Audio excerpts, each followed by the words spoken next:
So if you live in Nigeria or anywhere around Africa, I think basically this stuff happens predominantly in Africa, right? But I'm in Nigeria, so uh, I've encountered more of this problem here in Nigeria. So basically, wherever you are in the world, right? If you're having problems using your dollar card, right? Your virtual dollar cards for online transactions, right? Because your local banks wouldn't actually, for instance, here in Nigeria, I think as of right now, all local banks no longer allow you to. Before it used to be, in terms of Nigerian naira, right?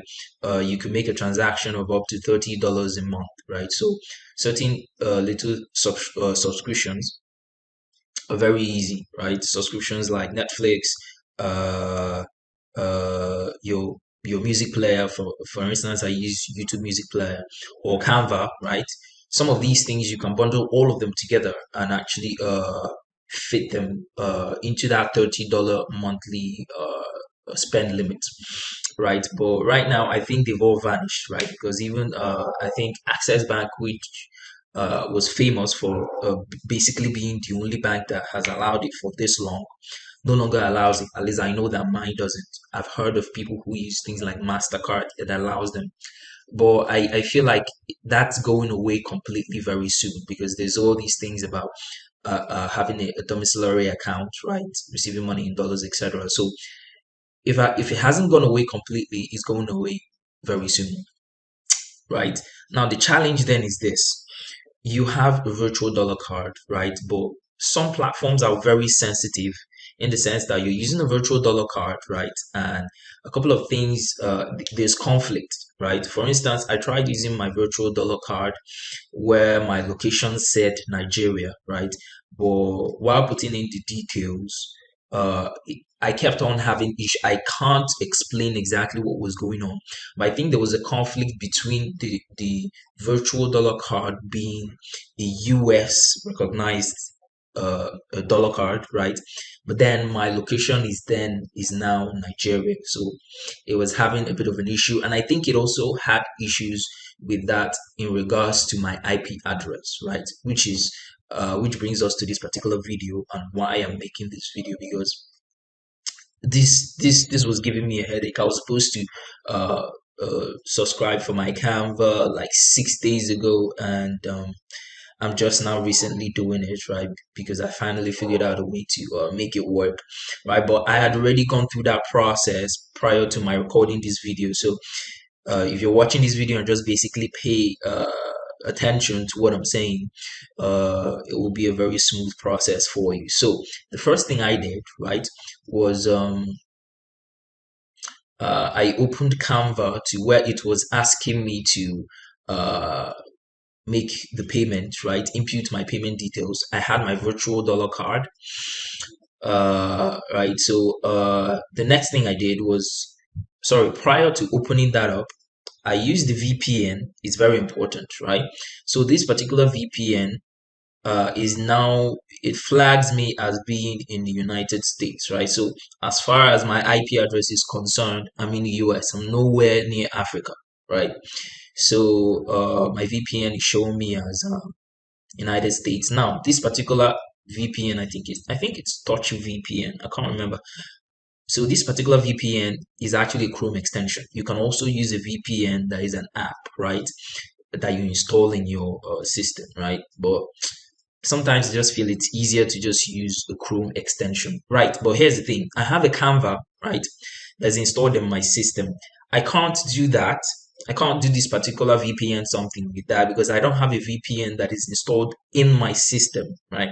This VPN is Chrome specific, right? So I had to open up Chrome. I have to open up Canva in my Google Chrome so that this VPN can actually take effect, if you understand what I mean, right? So you can play back the video to understand exactly the logic behind this. So I opened the VPN, and now as far as my IP address is concerned, I'm in the United States. So what I did was fill in my card details, right? You see your card number, your CVV, and your expiry date, right? Those are the three things required. I don't even think they require your card name. anymore. They used to, okay, I think it's YouTube Music that does that, but it's no problem. Still impute your card name, right? If it's required, right? But where the biggest problem lies is the location. So what I did, normally it was in Nigeria, right? So when I left it in Nigeria, it kept on declining my card and rejecting my card. So what I did was really simple. Since the dollar card is already a US dollar card, right? It's a virtual US dollar card. So basically I changed the location at that particular while I was filling out my payment details, right? I changed the location from Nigeria to United States. Now, when that happens, if you're using Nigeria, you will not be asked for a zip code, right? A postal code. But once you change it to the United States, you will be asked for a postal code, right? That's actually quite easy, right? Because you might think that you need a specific postal code that is tied to the virtual card, but that's not the case. So here's what I did, and I actually think that you can do this with any form of postal code that you have. So what I did is that I went to my Payoneer account, right? I have a UK bank account as well as a US bank account. Now, these two bank accounts, right? In my bank address, I have a postal code, right? So what I did was I went to my US bank account, right, with Payoneer, and I copied the postal code there. So there's 5 digits. It's 5 digits. So I copied that particular postal code, and I came back to Canva and I pasted that postal code on Canva, right, where it requested for postal code US when I changed location to US, right? So, and that was all I did. That was it. So, two things that I needed: a postal code, right?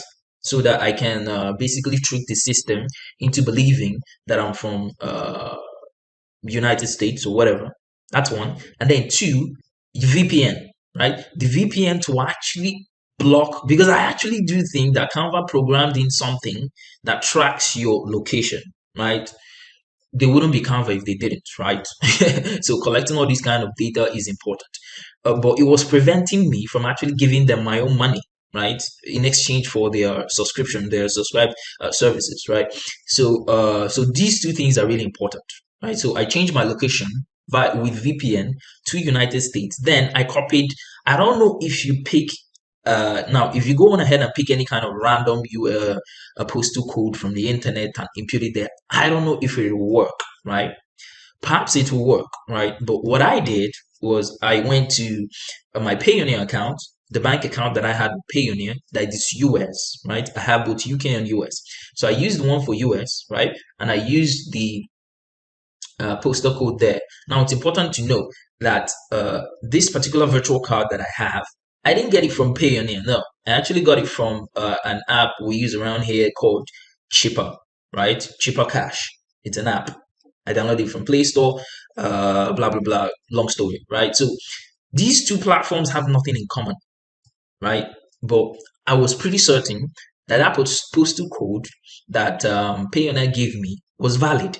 So I used the postal code in a card that is not related, right? So I hope this really helps because it's really quite frustrating when you can't make payments and etc.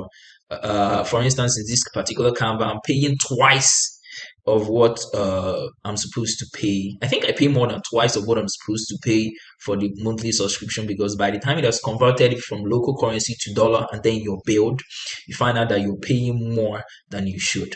But that's all good, right? I am actually enjoying their services. The same thing goes for basically every online transaction I make. But it's all good though. So I hope this video helps you out, and do not forget to like the video if you found value in it. It will help the system recommend this video to other people who've been facing the same or similar problems that you have, right? So don't be selfish in that regard. And if you would like to get more content like this, don't forget to subscribe. I think it will give me more of an encouragement to make more videos similar to this one. Anyways, have a good one. Okay, bye bye.